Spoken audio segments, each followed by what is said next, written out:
사랑합니다. 축복합니다. 새로운 한 해가 시작되었고 또 우리 청년부는 새로운 공간에서 예배를 시작하였습니다. 처음이라 어색한 것도 있을 테고 실수도 있겠지만 점점 예배가 제 자리를 찾아가며 우리의 온 마음을 다해 하나님을 예배하는 시간이 되기를 기대합니다. 저도 실제로 오늘 예배를 이렇게 진행해 보니까 컴퓨터가 말썽이네요. 저 컴퓨터가 아까 갑자기 꺼졌고요. 또 저 영상이 저렇게 딱딱 끊기는 게 아니거든요. 부드럽게 넘어가야 되는데 컴퓨터 성능이 다 돼서 그런 건지 수리가 필요할 것 같습니다. 작년에 만나고 올해 처음 만났습니다. 모두들 잘 지냈나요? 사실 이 인사말을 적고서 잠시 고민을 했더랬습니다. 너무 아재 개그 같아서. 그래도 딱히 이 시간을 시작할 말이 떠오르지 않아서 아재 개그로 시작합니다. 다시 한번 모두 반갑습니다. 새해가 되면서 예배의 장소가 변경될 것 외에도 많은 변화가 있습니다. 우선 새로운 임원들과 함께 시작한 한 해입니다. 우리 청년들 모두가 임원들을 잘 도와서 청년부가 다시 도약할 수 있도록 힘써 주시기를 간곡히 부탁드립니다. 또 주보도 바뀌었고 영상, 화면도 준비해서 예배를 드리고 있습니다. 화면에 말씀을 넣지 않으려 했지만 우리 청년들이라면 충분히 잘 이해하리라 생각하고 화면으로도 오늘의 본문 말씀을 넣었습니다. 잠시 후에 보시면 됩니다. 주보에도 말씀이 들어가 있다는 것은 다 알고 있죠. 잠시 안내를 드리자면 교회 오실 때에는 꼭 성경책을 가지고 다니시기를 부탁드립니다. 워낙 IT가 발전한 시대인지라 휴대폰으로 말씀을 다 볼 수 있기도 하고 교회에 오시면 비치되어 있는 성경도 있지만 각자의 성경을 잘 가지고 다니라는 것이 이전 선배들의 조언이었습니다. 그 조언들을 잘 지켜주셨으면 좋겠습니다. 성경이 없어도 화면을 보면 충분히 예배를 드릴 수는 있습니다. 그러나 편리함보다는 예배를 드리러 교회에 온다는 그 원칙을 지켜보면 어떨까 생각합니다. 개인적인 사정이 있으시다면 꼭 뒤쪽에 비치되어 있는 성경을 가지고 앉으셔서 성경을 찾아주시기를 부탁드립니다. 예배 시간에는 성경을 찾는 시간을 따로 드리지 않습니다. 미리 주보를 보시고 말씀을 찾아보시면 좋겠습니다. 참고로 주보에 들어가 있는 말씀은 암송 말씀인지라 때로 본문의 말씀을 다 담지 못할 수도 있음을 알려드립니다. 추가로 청년부실에 가보시면 우리 청년부의 1년표와 세부 목표가 현수막으로 제작되어 부착되었습니다. 우리 청년들과 함께 만들어 가기를 원하는 청년부의 청사진이라고 생각하시면 됩니다. 그런 만큼 그 목표가 꼭 이루어지는 한 해가 되기를 기대합니다. 오늘은 한 해를 시작하는 첫 시간인지라 이번 2022년의 주제 말씀을 생각해 보려 합니다. 설교의 제목은 올해의 표입니다. 다 같이 말씀을 읽겠습니다. 화면 넘겨주시고요. 준비되셨죠? 시작!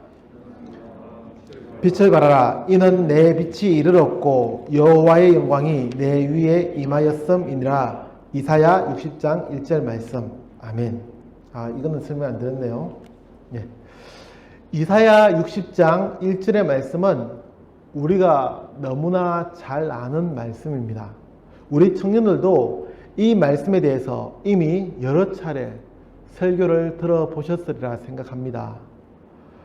그럼에도 저는 이번 2022년을 일어나라 빛을 발하라 라는 표로 우리 청년부를 이끌어 가려고 합니다. 그것은 우리의 청년들이 주저앉아 포기하고 낙심할 것이 아니라 다시 일어서기를 바라는 저의 간절한 바람입니다. 그리고 저는 또한 우리 청년들이 어둠을 밝히고 빛을 비추기를 기대하는 저의 간절한 기도 제목을 담아서 표를 정했습니다. 이사야 60장 1절의 말씀은 이사야 선지자를 통하여 이스라엘 백성들에게 주어진 하나님의 말씀이자 약속이요 명령입니다. 하나님은 이스라엘 백성들에게 일어나라고 명령합니다. 빛을 비추라고 선포합니다. 그러나 이스라엘은 어떤 상황에 놓여 있습니까? 본문의 배경이 되는 이스라엘 백성들, 유대인이라고 하죠. 이들은 바벨론의 포로에서 이젠 막 본국으로 귀환한 사람들입니다. 이사야서는 크게 세 개의 부분으로 구분됩니다. 하나는, 첫 번째는 1장부터 39장까지의 말씀으로 선택된 민족이라고 하는 이스라엘 백성들이 멸망당하게 될 것임을 이야기하는 말씀입니다. 이스라엘은 하나님의 말씀을 듣지 않았고 타락하였습니다. 그토록 하나님은 하나님만을 섬겨야 한다고 선지자를 보내셔서 말씀하셨지만 끝내 회개하지 않고 돌이키지 않았기에 이방 민족을 통해 심판하시겠다는 약속을, 그 말씀을 1장부터 39장까지 전하고 있습니다. 두 번째는 40장부터 55장까지의 말씀으로 이스라엘 백성들은 이미 멸망당하여 바벨론의 포로가 되어 있습니다. 그러니 얼마나 그 생활이 고단하고 힘들었겠습니까? 하나님은 이사야 선지자를 통해 곧 포로의 생활이 끝나고 본국으로 돌아갈 것임을 전하게 합니다. 하나님의 이 약속이 포로 생활에 지쳐있던 이들에게 힘과 용기를 주는 말씀이었으면 다 아시리라 생각합니다. 세 번째는 56장부터 66장까지의 말씀으로 긴 포로 생활, 약 70년간의 포로 생활을 끝내고 본국으로 돌아온 이들에게 전하는 말씀입니다.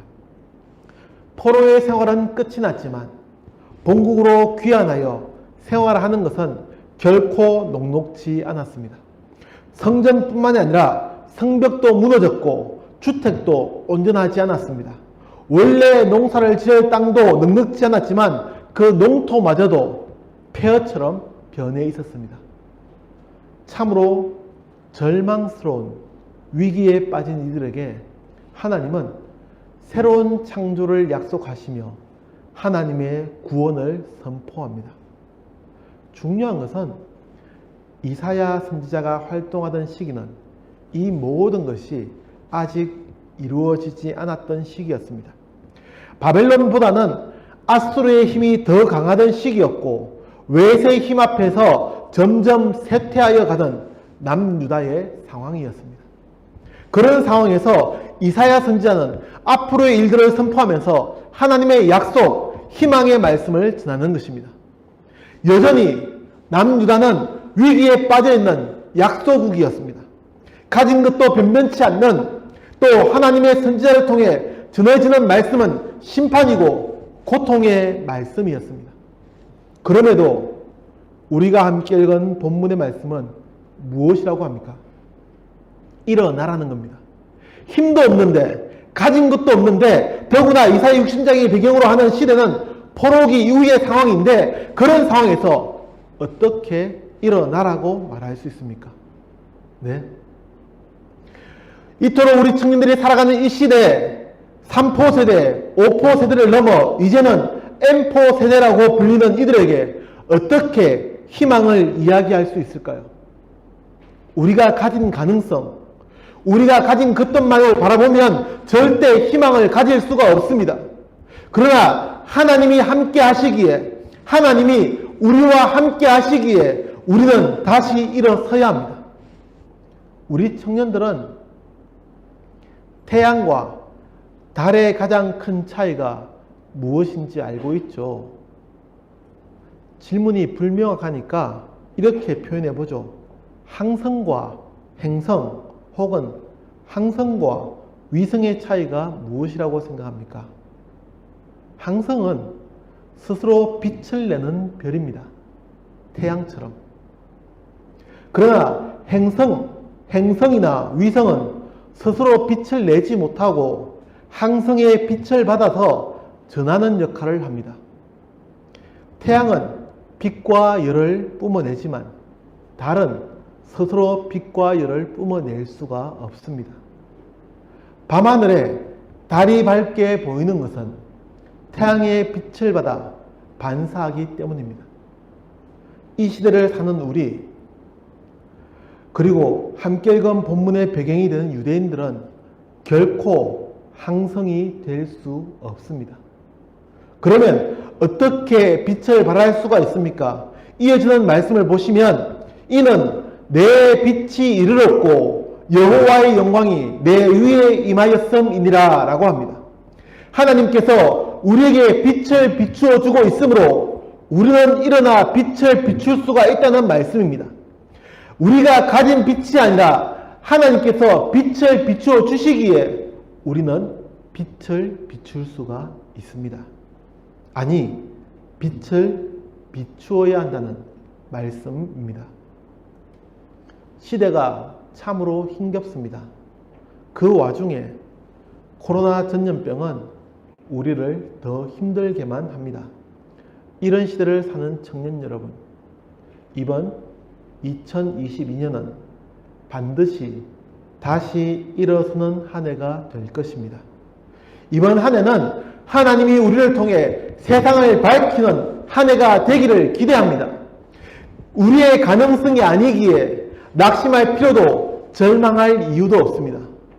믿음으로 한 걸음 내딛으면 기적은 시작될 것입니다.